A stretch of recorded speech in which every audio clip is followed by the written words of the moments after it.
Hello बच्चों, let's read the question. The question says wave nature of the electrons is exploited in mass spectrometer, Coolidge tube, synchrotrons and electron microscope. तो इस question को solve करने से पहले सबसे पहले हम इसका की कॉन्सेप्ट लिखेंगे. ओके, और इस क्वेश्चन के लिए जो की कॉन्सेप्ट है that is wave nature of particle. Wave nature of particle. तो क्वेश्चन बोला गया है वेव नेचर ऑफ पार्टिकल का यूज इनमें से किस में किया जाता है. ओके, तो हमको सबसे पहले दिया गया मास स्पेक्ट्रोमीटर. मास स्पेक्ट्रोमीटर, मास स्पेक्ट्रोमीटर क्या होता है? स्पेक्ट्रोमीटर ये एक इलेक्ट्रॉनिक टूल होता है. ओके, ये एक ऐसा टूल होता है जिसकी मदद से हम क्या करते हैं, जिसकी मदद से किसी भी सैंपल में जिसमें बहुत सारे ऑब्जेक्ट हैं, ओके, उनमें से किसी का भी m by charge, m by Q, mass by charge, ये रेशो हम कैलकुलेट करते हैं मास स्पेक्ट्रोमीटर से. तो इसमें इलेक्ट्रॉन की सिर्फ पार्टिकल नेचर का यूज किया जाता है. ओके, क्योंकि यहाँ पे क्या आ रहा है, मास आ रहा है. ओके, तो पार्टिकल नेचर का यूज किया जाएगा, तो ये तो इनकरेक्ट हो गया. फिर आती है हमारी कूलिज ट्यूब. कूलिज ट्यूब देखिए, कूलिज ट्यूब में क्या होता है, कूलिज ट्यूब में इलेक्ट्रॉन्स होते हैं. इलेक्ट्रॉन्स निकाले जाते हैं एक टंगस्टन के फिलामेंट से.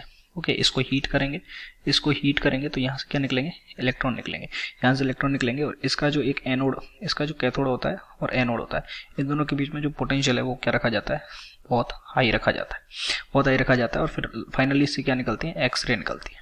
ओके, तो इसका यूज एक्सरे निकालने के लिए किया जाता है. तो कॉलेज ट्यूब में बेसिकली हम बोल सकते हैं इसमें भी पार्टिकल नेचर का यूज करते हैं.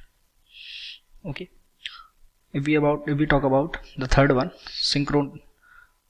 सिंक्रोट्रॉन्स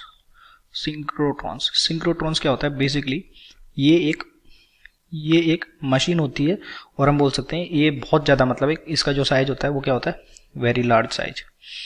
इसमें क्या करते हैं, जो इलेक्ट्रॉन्स होते हैं उनको एक बहुत हाई वेलोसिटी से एक्सेलरेट करते हैं.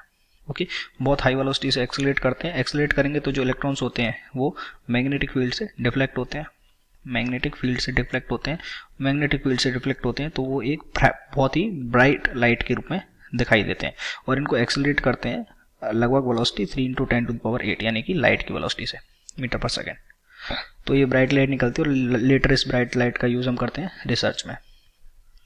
ओके, इसका भी रिसर्च में, तो यहाँ पे भी वेव नेचर का कोई यूज नहीं है. लेकिन अब अगर हम बात करें इलेक्ट्रॉन स्पेक्ट्रोमीटर की, तो इलेक्ट्रॉन इस माइक्रोस्कोप की, तो इसमें क्या होता है कि जो बहुत स्मॉल पार्टिकल्स होते हैं, ओके, जो कि विजिबल लाइट से दिखाई नहीं देते हैं.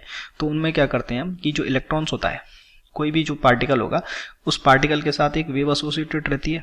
ये हमने इसकी डी ब्रोगली वेवलेंथ में पढ़ा है. उसके साथ एक डी ब्रोगली वेवलेंथ में हमने पढ़ा है कि उसके साथ एक वेव एसोसिएटेड रहती है. तो जो पार्टिकल्स हमको नॉर्मल आइज से दिखाई नहीं देते हैं, उन पार्टिकल की जो वो शॉर्ट वेवलेंथ होती है, उन पार्टिकल्स की, उन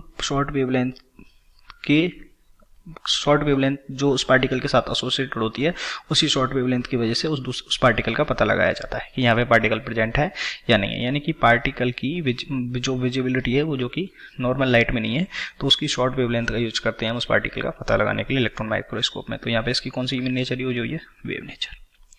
तो ऑप्शन कौन सा हो गया, option number D is correct. I hope you understood well. Best of luck.